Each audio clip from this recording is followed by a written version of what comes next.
में प्याज के पराठे बेचने वाली। नंदिता अपने पति और अपनी बेटी जूही के साथ रहा करती। नंदिता का पति मजदूरी किया करता था और नंदिता बाजार में पराठों का ठेला लगाया करती थी। दोनों मिलजुल कर अपने घर का खर्च चलाया करते थे। नंदिता के पराठे बहुत अच्छे बिका करते थे। आज भी नंदिता गोभी के पराठे बेच रही थी, तभी दो लड़कियां आती हैं और कहती हैं, लाओ नंदिता दीदी, जरा गोभी के पराठे मुझे भी खिला दो। आपके हाथ के पराठे तो सच में लाजवाब होते हैं, मन तो करता है बस खाती रहो। तुम बिल्कुल सही कह रही हो, दीदी के पराठे में जादू है जादू। एक बार कोई खा ले तो दोबारा खाए बिना रह नहीं पाएगा। नंदिता दीदी अब जल्दी से पराठे लगा दो, क्योंकि अब आपके पराठे की खुशबू सूंघकर हमसे रहा नहीं जा रहा। हाँ बहन, अभी लगा देती हूँ। नंदिता दोनों लड़कियों के लिए गोभी के पराठे लगाती है। दोनों लड़कियां खाती हैं और नंदिता की बहुत तारीफ करती हैं। तब दूसरी लड़की कहती है, नंदिता दीदी, पराठे तो आप बहुत अच्छे बनाती हो, लेकिन अब तो बारिश का मौसम शुरू हो गया है। अब तो गोभी और बाकी सब्जियों में कीड़े आने लगेंगे, फिर भला आप कैसे पराठे बेच पाओगी? बहन जी, मैं अपने ग्राहकों को हमेशा अच्छा ही खिलाती हूँ और इसी से मेरी पहचान है। अब बारिश में जब सब्जियों में कीड़े आने लगेंगे तो फिर मैं वो सब्जियां इस्तेमाल नहीं करूंगी। बाकी देखते हैं आगे। लड़कियां पराठे खाकर चली गई। तभी अचानक झमाझम बारिश शुरू हो गई। अब नंदिता फटाफट अपने ठेके को बंद करती है और ठेले के साथ अपने घर आ जाती है। अगले दिन जैसे ही नंदिता सोकर उठती है तो वो देखती है कि बाहर बारिश हो रही है, जिसके बाद वो परेशान हो जाती है, क्योंकि अब तो बारिश का रोज आना आम बात हो गई। पर इस बात से नंदिता काफी परेशान हो जाती है, क्योंकि नंदिता के पराठे बिकने भी बहुत कम हो गए थे। एक दिन नंदिता का पति उमेश बोला, नंदिता, बारिश का मौसम शुरू हो चुका है, अब तो मुझे भी मजदूरी का काम नहीं मिलेगा और तुम्हारे पराठों का ठेला भी कम चलेगा। समझ नहीं आ रहा कि घर का गुजारा कैसे चलेगा।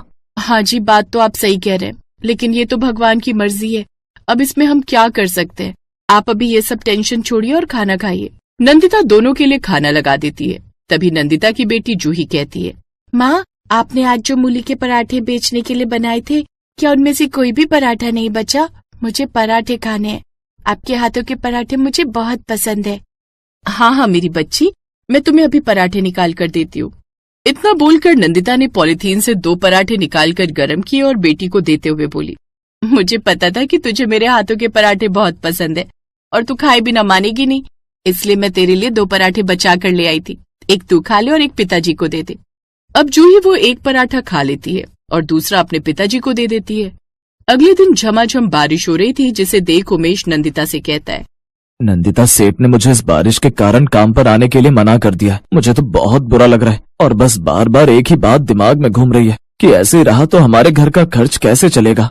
कोई बात नहीं जी, इसमें आपकी क्या गलती है। आप घर पर ही रहिए और जूही का ध्यान रखिए। मैं अपने पराठे का ठेला लेकर निकल जाती हूँ। रास्ते से सब्जियां भी खरीद लूंगी और फिर ठेला लगा लूंगी। कुछ पराठे बिकेंगे तो कम से कम हमारे खाने का इंतजाम तो हो पाएगा। ठीक है नंदिता, लेकिन जरा देखकर, आजकल सब्जियों में बहुत कीड़े आ रहे हैं। अब नंदिता रेनकोट पहनती है और अपने पराठे का ठेला लेकर निकल जाती है। वो सब्जियां खरीदने मंडी जाती है तो देखती है कि सब्जी में बहुत कीड़े आ रहे थे। फिर नंदिता ने सोचा, सब्जियां तो अच्छी आ नहीं रही हैं, ऐसा करती हूँ पनीर खरीद लेती हूँ, उसी के पराठे बना लूंगी। अब नंदिता पनीर खरीदने के लिए पनीर की दुकान पर जाती है तो उसे पनीर बहुत महंगे लगते हैं। नंदिता अपने आप से कहती है, भला इतने महंगे पनीर के मैं पराठे कैसे बेच सकती हूँ। नहीं, रहने देती हूँ, आज तो चुपचाप घर ही चलती हूँ। अब नंदिता अपने घर आ जाती है। उमेश नंदिता को देखकर सब कुछ समझ जाता है। वो कहता है, नंदिता, तुम्हें सब्जियां पसंद नहीं आई ना? मैं तो पहले ही कह रहा था। हाँ जी, आप सही कह रहे थे, सभी सब्जियां खराब आ रही हैं, इसलिए आज तो मैंने ठेला ही नहीं लगाया। अब कुछ दिन बीत जाते हैं और नंदिता पराठों का ठेला नहीं लगा पाती, न ही उमेश को कोई काम मिलता है। नंदिता के यहाँ सारा राशन खत्म हो गया था और घर में खाने को कुछ भी नहीं था। ये देखकर उमेश कहता है, नंदिता, मुझे माफ कर दो, मेरी गलती है कि तुम लोगों को कमाकर खिलाना मेरी जिम्मेदारी है, लेकिन मैं ही अपनी जिम्मेदारियां पूरी नहीं कर पा रहा हूँ। ऐसी कोई बात नहीं है जी, और आप क्यों परेशान होते हैं? भगवान है ना, वो कोई न कोई रास्ता जरूर निकालेगा। थोड़ी देर बाद रात के खाने का समय हो जाता है। नंदिता घर में पड़े थोड़े से दाल चावल से खिचड़ी बनाती है और उमेश और जूही के लिए खाना निकालती है। तभी जूही कहती है, आपको पता है माँ कि जब तक मैं आपके हाथों के पराठे नहीं खा लेती मुझे कोई भी चीज अच्छी नहीं लगती। मुझे पराठा दो ना। बेटा, आज तो मैंने पराठे का ठेला ही नहीं लगाया और मैंने सब्जी भी नहीं खरीदी, तो मैं तुझे भला कैसे पराठे बना कर दूं? नहीं माँ, मेरा तो पराठे खाए बिना पेट ही नहीं भरता। आप ऐसा करो कि घर में प्याज पड़ी है, उसी में कुछ मसाले डालकर उनके पराठे बना दो। ठीक है जूही, तो मैं ऐसा ही करती हूँ। अब नंदिता प्याज के बारीक बारीक लच्छे काटती है और उसमें पिसी मिर्च, नमक और कुछ चाट मसाला, अमचूर ये सब डालकर प्याज का पराठा बना देती है और उमेश और जूही दोनों को खाने को दे देती है। जूही और रमेश ने प्याज का पराठा खाया तो उन्हें बहुत पसंद आया। जूही बोली, माँ तुमने तो ये प्याज का पराठा लाजवाब बनाया है। तुम्हारे बाकी पराठे से ज्यादा अच्छा तो ये प्याज का पराठा लग रहा है ना पिताजी? हाँ जूही, तुम बिल्कुल सही कह रही हो। प्याज का पराठा तो बहुत बढ़िया लग रहा है। नंदिता मेरी बात मानो तो तुम पूरे साल प्याज के पराठे बेचो।